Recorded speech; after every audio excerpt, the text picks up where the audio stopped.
Sa isang kulungang bakal ay may taong malungkot umiiyak.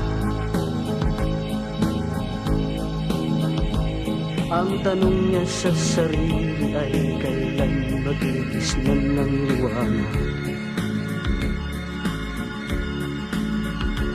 Malayo ang iniisip at nakakulong na rin mga bala.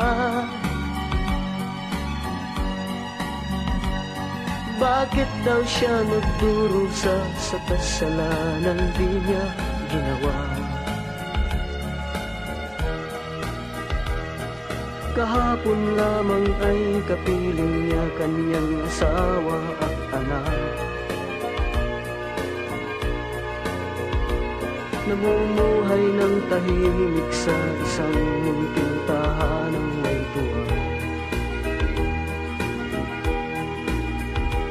Ang kaligayahan ay pinutol ng isang paratang sa kanya.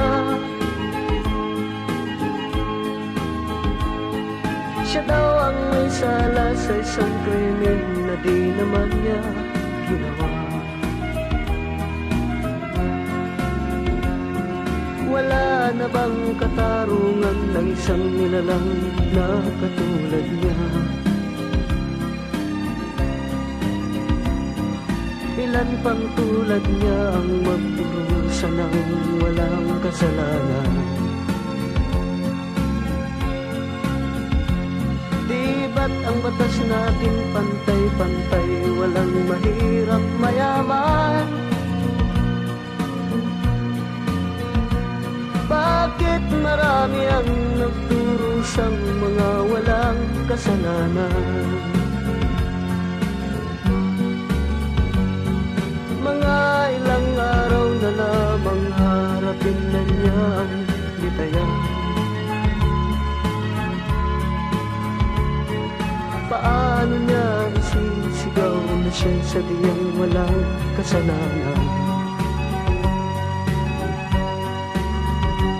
Tanging ang Diyos lamang ang siyang saksi at siyang nakakaalam.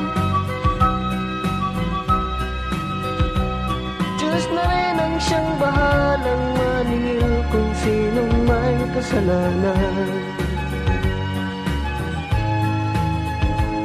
Dumating na ang araw, haharapin na niya ang kanyang kamatayan. Sa isang hukumang bakal na kay dami ng buhay na inutang. O ang batas ng tao kung minsan ay di mo maintindihan. Ilan pang tulad niya ang magdurusa ng walang kasalanan?